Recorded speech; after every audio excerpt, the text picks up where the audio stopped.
We are back, and this article really struck a nerve, which was great. And I think it's a message that should be heard loud and clear. Now, I have not. So, Ron Perlman profoundly smacks down critics of Don't Look Up. Now, let's see. Let's go to the article.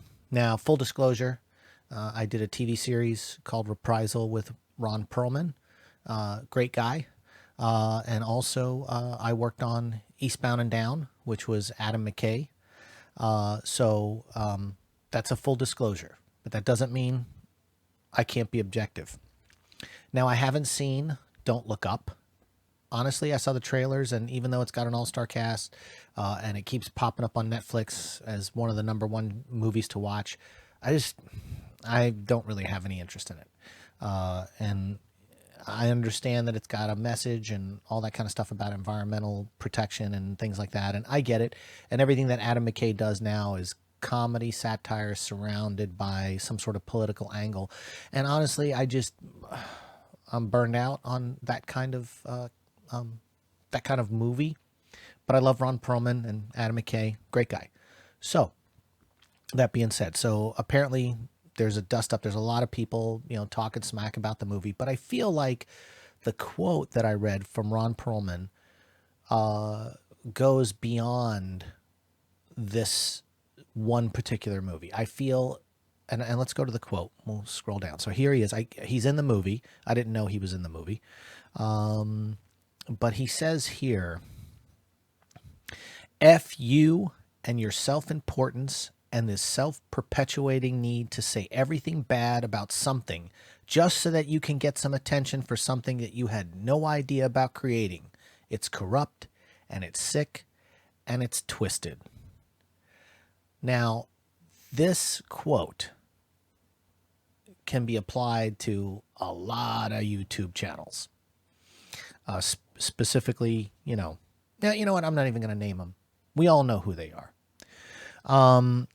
But, this is the thing, and it's one of the things that I even pulled back. I know Chris Stuckman even pulled back on doing, I don't know, just kind of trashing movies. When I work on a film or a TV show, there's always 200 or plus crew members doing principal photography, and that doesn't account for the people behind the scenes, which if you look at any movie like Avengers, there are special effects houses working on different continents doing scenes, and it all comes together in the end. And sometimes you can have 600 to 800 crew members on a show. Every single person who goes into a movie, including myself, we go into it with the idea that we're going to make something amazing. And every person puts in their heart and soul in their department, whether it's hair, makeup, wardrobe, costumes, special effects, makeup effects, so on and so on, sound department, everything. Sound guy wants to get the best sound. Sound mixer wants to make sure that everything's clean so they don't have to do a lot of ADR. Those kind of things. Like, everybody goes in with their craft, and the whole goal is to make something amazing. Now, where these things fall apart are always in the script, but the crew doesn't really have a lot of control over the script per se, the content per se. A lot of people, nobody wanted Terminator Dark Fate to fail, and a lot of the people that got involved because they love Terminator, not because this is just another job. It's like, oh man, I'm working on a Terminator movie. This is great. I mean, and I know this because I know people that work in the business and I know how it works.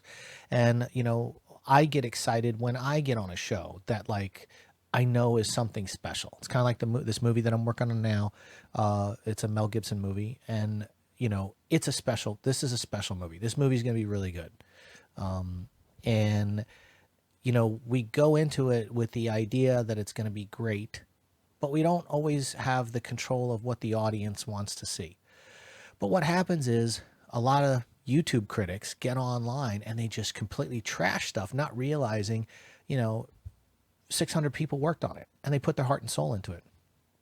And so right now, a lot of times in my videos, I'll say something like, well, this movie sucked, but, the set deck looked great, the costumes look great. Everything looked, those guys they all delivered, but the story wasn't there. And that's where the movie failed. And so, So again, like I feel like Ron Perlman when he's saying this, and I think the thing that sticks out the most in his quote is saying everything bad about something so you can get some attention. Because I think that's the key, especially for a lot of what I call the grifters out there on YouTube that literally say things and they do their thumbnails to trigger people to click on their thing. Now, whether the people watch the whole thing or watch the first 30 seconds, doesn't matter. The ad, they're making the ad revenue. So there's this group out there that figured out how to trigger people to, and you can see it in their videos. Just 2 years ago, their videos may be getting 700 views. Next thing you know, every video they drop is getting 40,000 views because their thumbnail, and it's outrage. It's just outrage, clickbait, grifting. And it's sad, but I honestly feel like Ron Perlman hit it on the nose with this particular quote about the current state of critics in general. I even feel like things like Rotten Tomatoes and all that, it's neat and it's fun, but at the same time, how productive really is it? Because if you got enough people, trashing something, it excludes other people from maybe going and seeing something and enjoying it.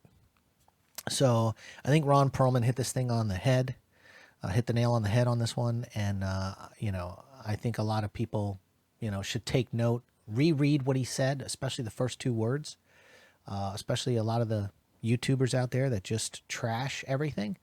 And what do you guys think? Do you think Ron Perlman was right in his quote? Let's talk about it in the comments section. We'll see you on the next one.